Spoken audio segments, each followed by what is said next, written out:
But then there's also been a handful that have just been like really difficult for me because I just, whether they deal with stuff that I deal with or just whatever else. And it's like, okay, no, I need to like pause because this is bringing up all of this other stuff in me. And I'm not focusing on how many ums that they're saying and how many I need to cut out, like that kind of stuff. Like I'm not focused. I need to like stop my time and go take a walk or do something like that because it just brings up other stuff within me.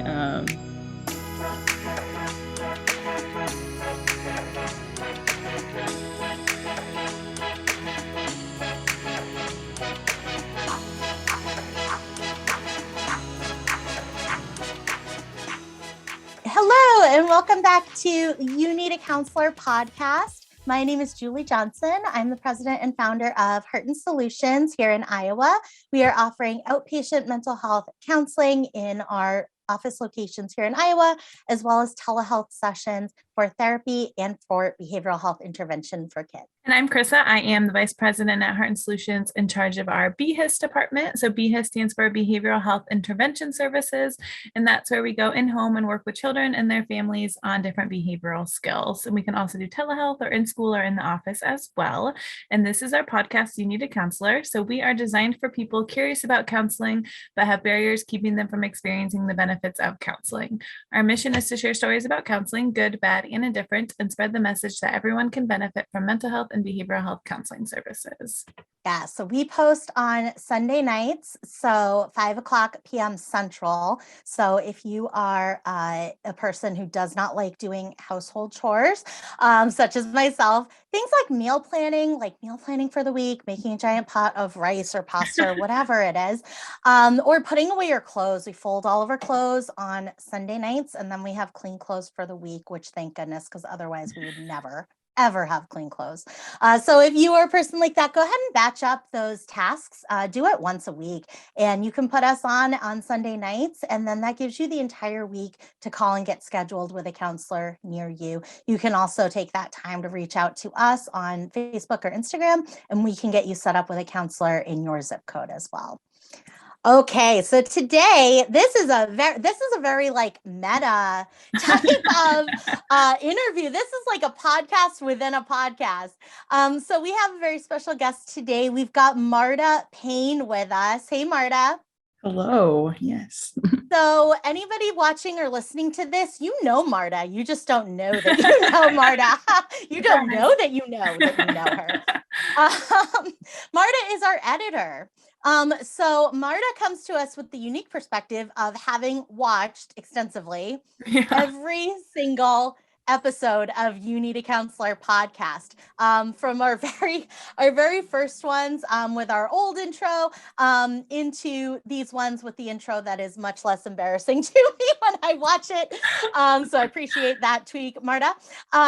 So Marta is our editor, and she edits the podcast. She also writes our newsletter for Martas Solutions. She also coordinates our blog and publishes that for us, and does some specific social media posts for Martas Solutions as well. So welcome, Marta. Thank you for being here. Yeah, it's exciting to actually see you guys in real time and to just be a part of this and I'm nervous about editing all of this myself because that's never as fun. You're going to want to crop the whole thing out. I don't blame you. I mean, yeah. I know you're going to be fantastic on here, but there's a reason I don't edit my own stuff because I would never do it.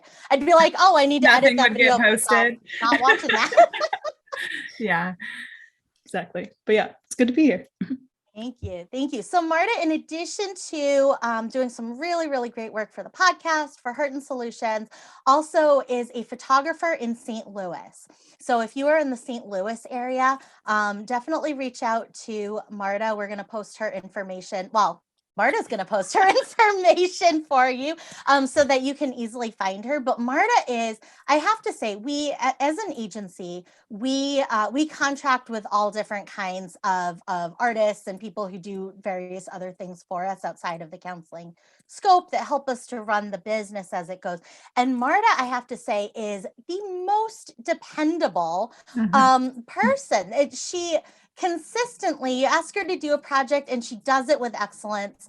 And it's So just fast. really, really been so fast. It's been wonderful, wonderful working with Marta. I got to be careful talking you up too much because I don't want too many people to steal you. Yeah. But Marta is a full service situation for a business. So not only does she, the BHIS videos that you'll see on Heart and Solutions YouTube video, she edits those, but she will also write the copy for that and post those on YouTube for us. And so Marta, just a multitude of skills. And it's just really, really awesome working with you. But her main business is photography. And so photography in St. Louis, and then Marta considers herself a visual storyteller. So I've also seen videos that she's done and ways that she will put video, photos into video with music, and just makes that an experience, the way that you can experience still photos, and also videos that she has done. So yeah, welcome, Marta. And so tell us more about your photography, because that's the side that we don't get to experience with you. So tell us about that. Yeah, so my background and like schooling is all photojournalism, so very much the journalistic and storytelling documentary side of photography, and really capturing moments is where I thrive. And kind of the area in which that I like to work most with is with nonprofits and with different stuff like that, and small businesses and ministries that have stories. I mean, everybody has stories, but specifically telling those kind of stories of people making a difference and making a change in their communities and in the world around them. So very much working with organizations to identify stories, to figure out what the importance is in the stories and who the important players are and who the important people are, and work with them to tell that story so that it can be used for whether that's marketing or just general promotion, but kind of with the idea of empowering and equipping and encouraging, and just really telling that story of what each organization is doing. So that's kind of where I land. I also do portraits and weddings and all of the general photographer stuff, but I definitely much prefer working alongside organizations to really tell their story and get to kind of the meat of who they are and what they're doing. When I look at your other work outside of Heart and Solutions, it is very clear to me, when I watch Heart and Solutions stuff, I'm within the organization, right? So the message, I understand the message because I'm within it. But when I look at your other stuff that you've done for other places, I feel like you really, really get to the heart of who that organization is. So I can come in as an outsider and really understand, what is the impact to the world? What is the impact to the community around this organization? What is the impact to the world? And I think that you take that into your work with weddings and babies and all of that, because these are the stories that shape our lives. These are the stories that have the most impact.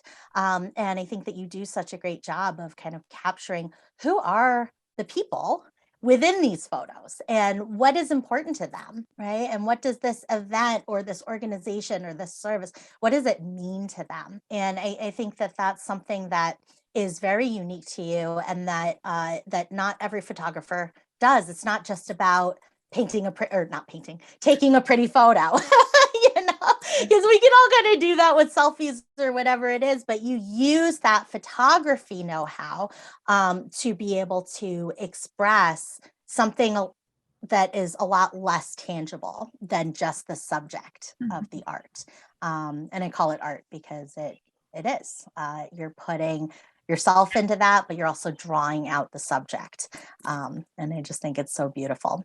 If you are in Missouri, definitely look up Marta, because even for those weddings and for those baby announcements, baby showers, do you do a lot of gender reveal parties?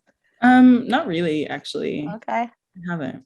That'd be fun. Chrissa was at my gender reveal party coordinated. I knew the gender. You knew the gender. Yeah. That would have been an interesting photo shoot. We had, Chrissa had gotten these ducks that were either blue or pink, these ducks. Like in the water, and it like would change the color of the water depending on what it was. Yeah. Very that cool. would have been a cool photo shoot. And so Marta has also experienced counseling before in her own life. And how had an okay experience and had a great experience. So can you tell us about those and maybe how that's impacted even your art and what you do professionally? Yeah. So for me, my first kind of counseling experience was in high school. And it's hard to even consider it a counseling experience because it was really just like with the high school counselor who I'm from the middle of nowhere. We had like a regional counselor that came to our high school, like for 1 week out of every month kind of thing. It was very much not a counselor. I mean, she was a counselor, but it was weird. Yeah, exactly.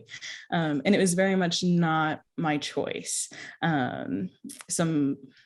I had told a friend about something that was going on in my life, and she told a teacher who told the counselor, and then I was there. And I was like, I don't want to be here. This isn't, I no. In that space, knowing that if I was like truthful and honest about what was going on, like I knew that more wouldn't have to happen kind of thing of like, I couldn't just say those things and it would be okay. And like, she'd be like, oh, I'm so sorry that's going on or whatever. It'd be like, no, like we need to take more measures. So it was very much like, nope, I'm fine. And I lied my way out of that so fast, so quick. So that that very much shaped my idea of what counseling was and was like, nope, none of that, can't do any of that. And then my second counseling experience was in college. My first year of college was so good. I came out to Mizzou here at Missouri, and it was like everything was new. I moved here knowing absolutely nobody. I was like, I'm gonna just change my life. Like I'm gonna be whoever I want to be. It's gonna be great. Very much like looking back on that, running from my life.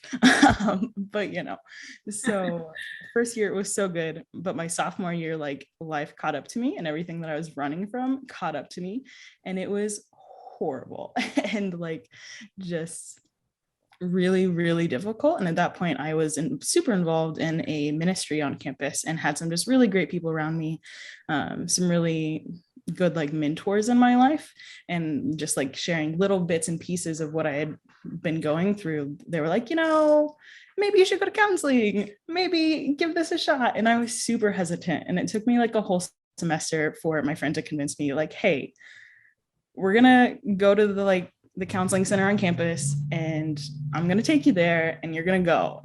And I went for a whole semester and it was really hard. And there were multiple weeks where I would go in and I would say no things. I would just sit there and in complete awkward silence. And it was a mess. But it wasn't a great counseling experience, but it was good. And it got me to start questioning some of the beliefs that I held and some of those things that I just held as fact and as truth, to be like, well, maybe that wasn't all your fault. Maybe potentially could you ever consider that this happened instead of this that you just like painted in your brain. So it very much got me started thinking on that train of thought and like, well, maybe things aren't the way that I view them as. At Mizzou, you only got X amount of like free sessions through the counseling center. And then it was like, well, here's some resources, but this is all we can do for you kind of thing. So I never like after that didn't like pursue any of the resources that they gave me. But then after college, I worked for a couple of years there in Columbia, and then I moved out to St. Louis, which was about a year and a half ago now. And at that point, like there was so much change in my life and so much just going on that like it was very much like similar to that sophomore year of college where like the world didn't come crashing around, but I very much became a hermit and things were not going well. And my roommate was like, hey, maybe you should talk to somebody. I'm like, okay, whatever. So I thought about it for a really long time. And then one morning at like 3 a.m. on a sleepless night, I like emailed this counselor and was like, hi, do you have any availability? I wonder if she thinks about that sometimes, or like what she thought when she saw that like 3 a.m. email. I'm like, that person needs some help. But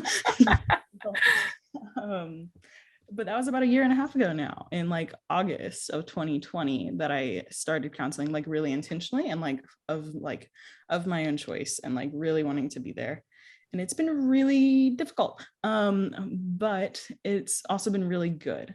And it's been super slow, but that's just the way I work and the way that I needed it to be. But yeah, it's been really good. And like even editing Tammy's blog post recently for this last month of her blog post about like having that therapeutic relationship and just having like a good one. I'm like reading that, I'm like, oh, hey, I'm there. Like it only took a year and a half, but I'm there. Like that's good. Cool. Okay, I see this. So yeah, I've had like not all of the ranges of like experiences, but very much started off not good. And now it's like, I'm in a good place, I think, in terms of it being a good thing for me. That kind of answered all the questions. I don't know. Yeah.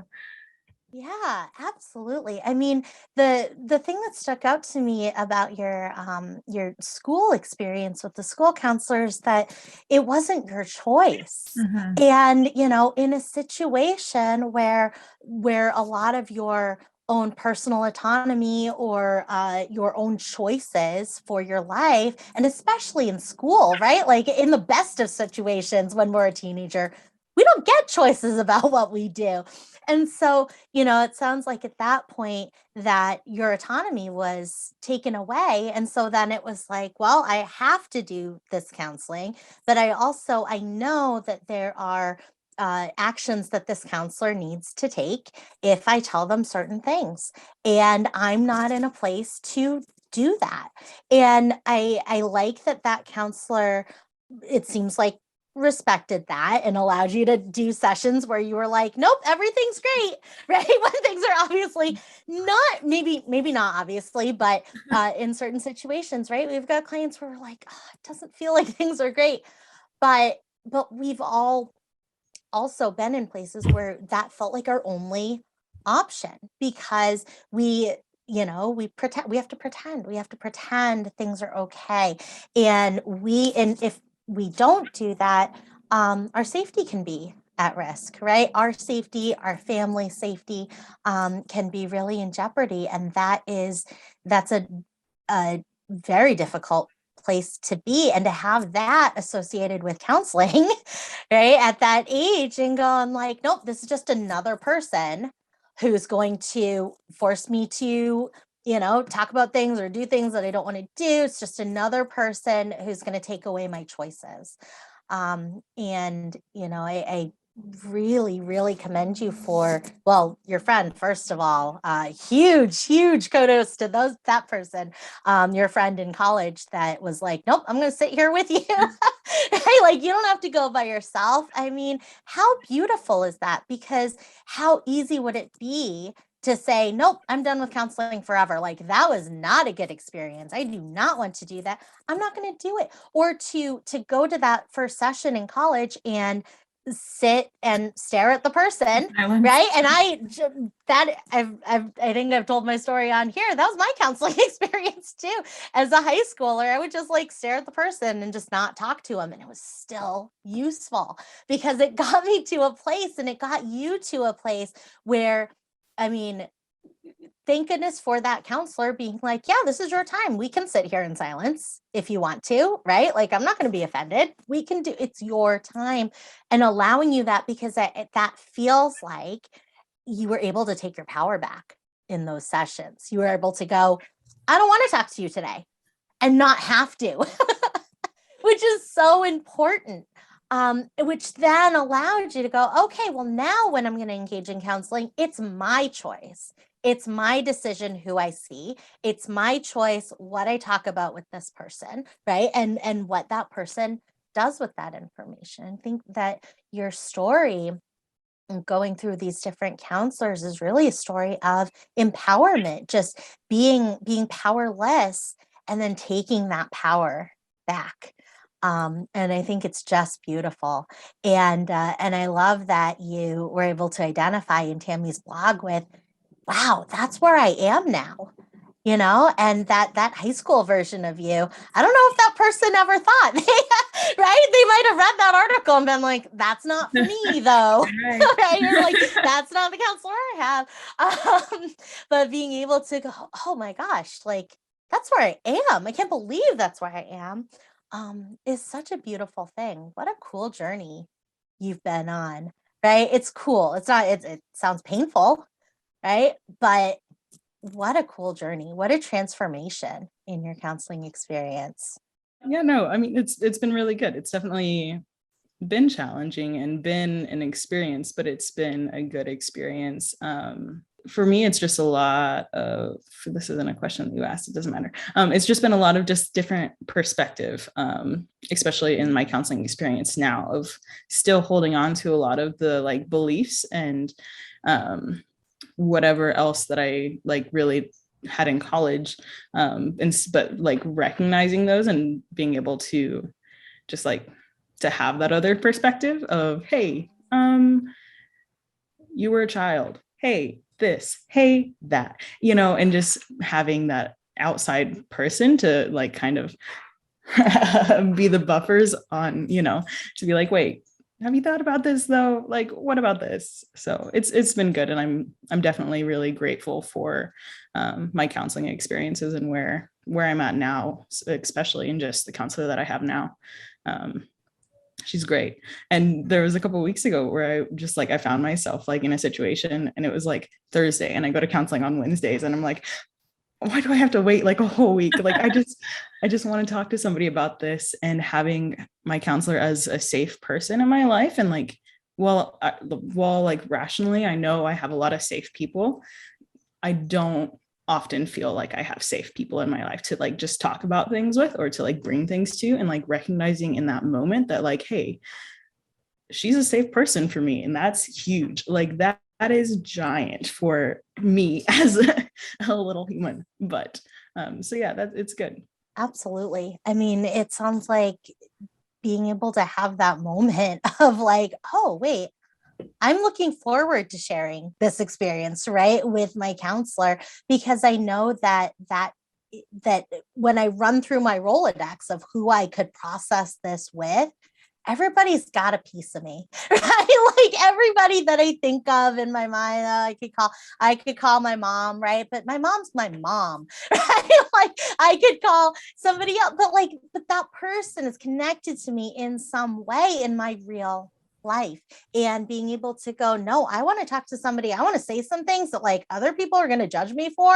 But I need to say them. I need to say them, and I need to think them out, because maybe those are my truths. Maybe I'm just afraid to say them or to think them. And I love what you're saying about being able to share experiences that we had in childhood and really look at them from our adult perspective and our adult lens, because gosh, we see things so differently. It's like when you go back to your elementary school, right? And I went back to my elementary school, and there were these bars along the wall where like we would stand and wait for our parents to pick us up. And I used to do like flips over that bar. I was extremely active as a child, and I used to do these like backflips over it and like crawl across it. And that bar came up to like not even my thigh. Okay, that bar was so. But I thought you were short. so tall. But I know what I went through, and I was like, I used to like flip over this thing and like hang on it, right? And so when we get to express those things and then see them from our adult perspective and go, oh yeah, like I blamed myself for that for 20 years, for 30 years. I thought that was my problem, or I thought that was my fault, or I thought that was going to happen continuously to me because it happened to me when I was a child. And to be able to disrupt that, counselors are disruptors. And they disrupt that and go, wait, what? Like, wait, your brain said what to you? Like, how dare it, right? Because our brains they say those things to us because we don't understand them as children the way that we do in our 20s and in our 30s, and in our 40s and in our 50s. And I'm sure in our 60s, we'll understand it from a totally different perspective. But it's being able to go back down the rabbit hole, go back down through the looking glass, right? And see something from a totally different perspective, and how healing that can be, to know that no, maybe that was that person's problem, right? Like that doesn't say anything about who I am as a human. And yeah, I mean, gosh, how powerful is that in counseling? I love that you're having that experience. Still working on all of that stuff. It's very much like, yeah, not there yet, but and it's like, and you're a year and a half in with this counselor, right? And gosh, we always say like the first 6 months or a year, it's just building relationship. It's just getting you to the point where like, oh, I can say this thing to this person. Yeah. Yeah. Exactly. How, I mean, it sounded like building trust was really difficult in counselors and maybe in people in general. So how did that kind of come into your counseling experience where it was maybe more difficult to trust either another human in general or an authority figure, right? How was that for you building that rapport? I don't know. I don't have any like simple, small, like, this is it. This is how it happened. It was just a lot of time and a lot of just that persistence of, there were a couple moments that like over the last like 3 or 4 months that have just really stuck out of like, oh wait, no, like she actually cares about me. And like, oh, like, and just like moments that like that have taken a year plus to like, for them to actually sink in and to like, for me to recognize. And just, I don't know. Cause I mean, it has been a long thing, and just in general, building trust with anybody or feeling safe with anybody. And especially like I put a lot of expectations that aren't there in my own like space of like, oh, well, I'm expected to do this with this person because of X, Y, and Z. And like all of these things. So like, even just like vocalizing that of like, I feel like the expectation that you have of me right now is this, and like letting her like dismiss that, or not dismiss that, but like walk through that and be like, no, because of this, and like that kind of thing. So it's just been a lot of, I don't know what it's been, but it's been just a lot of like working, like just saying what's like going on in my mind instead of trying to like rabbit hole it and like figure it out in my own brain before saying it out loud of like, this is what I'm thinking right now, and I'm just going to say it because it doesn't matter, and this is what's going to happen. And I'm just like saying it out loud to her has been helpful, I think, in building that relationship, I guess. I don't know if any of that connects or is like actually true, but that's that's what came to mind. But Yeah, absolutely. I mean, like our own thought process that's causing us the pain can't fix the thing that's causing us the right. Like we can't think our way into better, healthier thinking. Like we just can't do it, because the thought process that tells us we need to think differently or we need to feel differently is the thought process that's just causing us the pain. Right. So being able to say it out loud and then having somebody else be like, wait, what? Like, wait, you, what? Where did that come? Right. Where did that come from? Like, what? Being able to do that. My therapist says that to me all the time. She'll be like, wait, what did you just say? I'm like, and I'll say it to her, I'll explain it to her very emphatically. And then she'll be like, huh? And I'm like, this is what my brain is telling me. Okay. True or not, this is what it's telling me. And then having her be like, okay, yeah, that is what your brain is telling you. Now here's some facts, right? And here's some other things that might be factors here. It's so helpful.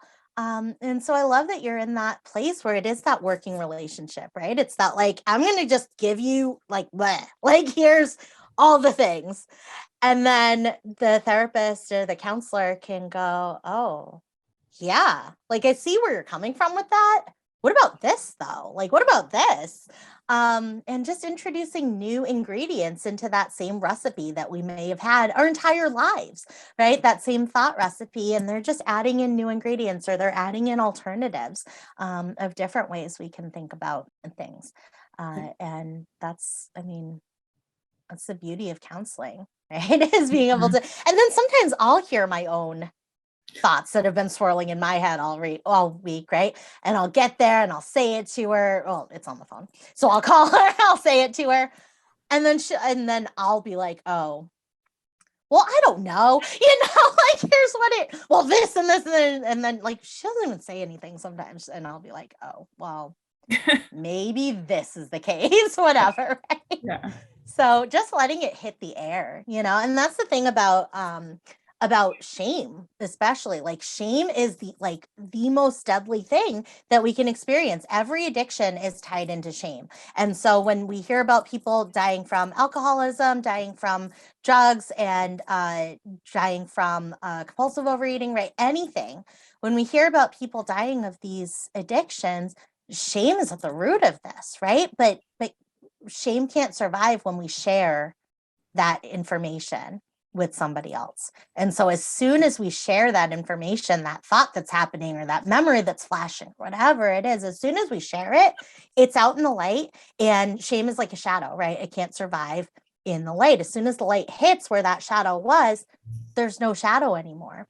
And with shame, it's the same. As soon as we can let that out in the open, shame can't survive. It just wants us to keep it secret. It wants us to keep it hidden. And it wants us to keep it in our own head. And in counseling, we can go, nope, I'm not going to let shame drive me anymore, right? I'm going to say these things out loud and let the chips fall where they may. And it's a brave thing to do. Like, I'm so proud of you because, I mean, gosh, Marta sees our face every week, right? But we don't get to talk to Marta. And I'm so proud of you that you're doing this and that you are building this relationship with your counselor, because it's hard. And that's the thing that I don't think we say that enough on the show. It is hard to do. It is a brave thing to do, to go and talk to a total stranger every week or every other week and share with them things that we don't tell our sisters, like things that we don't tell our partners. It takes bravery, but it's worth it. It is worth it. And I also love that you're sharing, you're a year and a half in. That is a new therapeutic relationship. It's new. And so where you are is exactly where you should be. I think you said it's been a slow process. That's good, right? That slow and steady is what builds that foundation. So I'm so proud of you. And thank you for sharing the mediocre counseling experiences as well. Because I think that sometimes people experience maybe that first one and then they just give up on counseling altogether. And what a brave example of, I didn't do that, right? I didn't give up when it was the time that I chose to benefit from this service.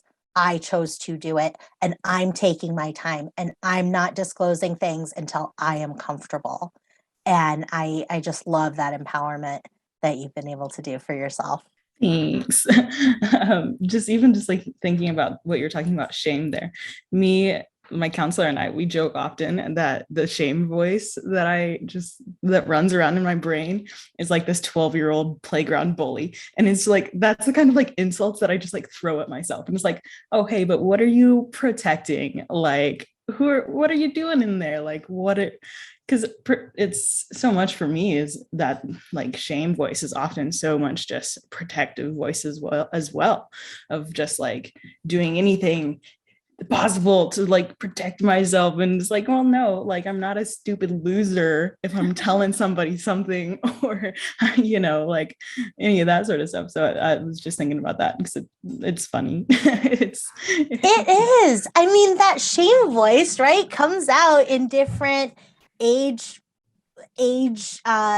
groups of ourselves, right? And so like my teenager will sometimes say things to me. It's like that movie Inside Out. Yeah, right? That's what I was just thinking. My teenager will sometimes say things to me. My teenager is basically like disgust, right? From that movie. My teenager will say things, and then like my child shame voice will come out and like call myself a poo-poo head, right? Like all of those things that come out where we get bullied by it. Like we're bullied by I love that you said that. We're bullied by our own shame voice.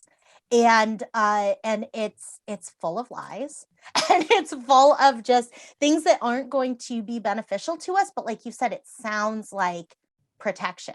And sometimes that sounds like a parent or a guardian saying those messages to us in childhood under the guise of protection, right? Like you got to do this because it'll keep you safe, or you got to do this, it'll keep the family safe, or you got to do this, whatever. And it's under the guise of protection. And so it feels scary to let go of that shame voice or to argue with that shame voice, because for a lot of us, that shame voice is what kept us safe in those dangerous situations growing up, right? That shame voice is what kept us from stepping out and doing brave things, because when we did, it wasn't safe when we were growing up. And so we learned to rely on that shame voice. But now that we are safe, that shame voice comes in and stops us from doing the things that we want to do in our lives. And so I love that you're identifying it. I love that you guys kind of have you named it? No, You just call it the shame voice. Yeah. It's just there. Yeah, I love that. I mean, God, I've heard of people naming their shame voice, right? And then just telling it to shut up, Stephen. I just think that's so awesome, because it's not us, and it sounds like our own voice. It sounds like our own inner monologue. It sounds like our own voice, or it sounds like the voice of somebody that we love, and it's not. It's not real. So yeah, I love that. That is awesome. And arguing with it allows our own voice to come out. So what would you say? So having watched, so we started this podcast, we're coming up on 2 years, right? It'll be 2 years this summer. Yeah. That we started. And so, and I think you've been watching them almost every week here for the past year and a half or so. Yeah, like December 2020, I think, was when or somewhere end of 2020. Yeah. So having watched these and participating in counseling at the same time, what's your experience been like? Have there been takeaways from the podcast that you've kind of applied in your own counseling experience? What's that been like, editing this show and going through it as well at the same time? Yeah. No, there have been some that have been really just encouraging to listen to and to be a part of, and be like, oh yeah, I see that, I get that, that's good stuff right there.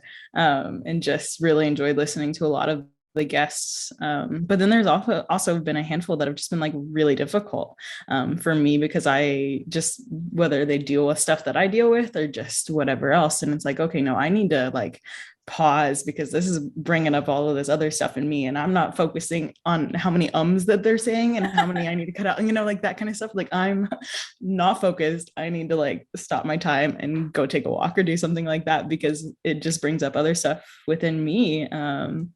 And I don't know. So it's been really good, and it's also been difficult, but I don't know. I usually end up editing them on Wednesday mornings, if you guys have had them uploaded by that point.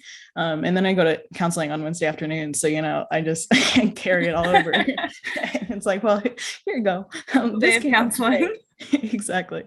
But yeah, it's been good. And there's been stuff. So when I was in college and counseling, one of the resources that they wanted me to try early on was trauma sensitive yoga. And I was that sounds like baloney. No, thank you. And then you guys have talked about that a few times, and okay, yeah, I can see how that would be beneficial. Cool. And then another resource that they wanted me to that they gave me as I was leaving after the end of my free sessions was hey, you might benefit from EMDR. And I'm that sounds terrifying. No, thank you. And you guys, we've had podcasts about EMDR multiple times, and it's okay, it's almost dispelling the myths and the fear for myself of those things. No, I'm not doing either of those things right now, but there's less fear and less unknown of them, of maybe in the future that's something, I don't know. But so stuff like that has been really cool, neat. Yeah. I love that. In my head, I'm thinking about Danielle's episode. I remember this, and sitting in our chairs and doing that seated yoga. And when Tanya was doing that yoga with us, and we were sitting down. I mean, I sit on the floor for the podcast, right? So I'm sitting on the floor here with my laptop right here, and we're doing that seated chair yoga, and I love that, because that is the point of the podcast, is just to take the mystery out of counseling. There's like this like Wizard of Oz, right? Pay no attention to the man behind the curtain. There's like this weird mystery around counseling and therapy, right? And even medication management and psychiatrists, right? Like there's all this like confusion about it and mystery. And it's like, okay, what are you going to do to me though, right? Are you going to hypnotize me? Like, what are you doing? And there's also this like sense of, that's for other people, right? Like I've had people say to me, potential referrals say to me like, well, once I get my stuff together a little bit more, then I'll start doing counseling. It's like, what? Like, wait a minute. Because I think there's kind of sometimes this sense of like, no, that's for other people. That's for people who like have their stuff together or like could do yoga and like are going to be down on the floor, like with their butt in the air, right? Like that's like that downward dog or whatever it is. So yeah, I mean, that is the mission of it, is just to like, let's just go behind the curtain. Like, let's see what this is. And Molly and Brandy walking us through those EMDR techniques, right? And being able to go, oh, well, that makes sense, right? Like that's pretty cool. Okay, that's what those letters are. Whereas otherwise, I mean, if I wasn't in this field, I would not have known what EMDR was at all. Either. And and it sounds like electroshock therapy. Like it's, you know what I mean? There are all of these old school treatments that they used to do on people in asylums and in hospitals, right? That were the definition of torture. That people were doing to people in the name of mental health. And that wasn't that long ago. And that stuff carries forward. That stuff is not, it's not being done anymore, but those ideas, those beliefs, those thoughts about counseling, they carry forward through the generations. And that's what we're trying to disrupt. We're trying to disrupt that as well. So I love that. Do you have a favorite episode? I don't know. Yeah, I know, right? Yeah, I made notes because I'm an anxious human, and have my notes pulled up to the side of like, these are all the things that I've enjoyed. I really enjoyed Sam's episode about anxiety and just like hearing, and I think it was more so just because I really enjoy personal narrative and like personal stories and like that kind of thing. And very much I felt that come through hers, and it was less like clinician speak and just whatever. And just like, this is me and this is what I've gone through. And this is also what I do as a profession and like that kind of thing. So I really enjoyed hearing her episode and how she kind of goes about that kind of stuff. But yeah, there's a lot of really good ones. Also, the Enneagram one was fun because I like the Enneagram. So, yeah, I was just doing an orientation on Monday too, and one of our new hires told me she just listened to our podcast episode where Julie played Cindy Ella and I was her PS counselor. And she was like, I really wish I would have listened to it before my role play interview, because we role play everyone we interview and they have to do a pretend session. And she was like, it would have made me way less scared to like see you guys like act that out. And so I was like, that's cool. Like we should maybe have people listen to that more. But yeah, another way of like, this is what BHIS is. And this is like what a session would look like. So yeah. Absolutely. That's really what it is. You're trying to take some of that pressure off of starting counseling, that anxiety about like, what is it going to be like, before I sign my kid up for behavioral health intervention, like, what are they going to do? And being able to see those videos, either that role play or seeing those behavioral health intervention videos where our counselors are like, this is what we're doing. We're doing a mood bottle, right? Like we're doing a flow chart, right? Those are so helpful, I think, to people, just to be able to go, okay, this is something like, this is a person who cares. This is something that I can do, that I can handle, right? This is a step that I can take. And, you are such a huge part of that, that shaping of that. We get feedback on the podcast quite a bit, and I don't always share it with Marta. I should, because we do get that kind of feedback from people, right? Of like, I just listened to this episode and oh my gosh, that's me. And I think that we've been so fortunate to have guests that are open to sharing their stories and that are open to talking about the hard things, and sharing that, no, counseling is not easy. Like, it's not a magic pill. It's not a walk in the park all the time. Like, you leave some sessions and you're like, what the heck? Like, what just happened? And that's normal, and just being able to normalize that, like, no, that is normal. You are still progressing exactly the way that you are supposed to, at exactly your own pace, at where you are comfortable. And that is the most important thing. So if you could give a suggestion to somebody on the fence about starting counseling, what suggestion might you give them?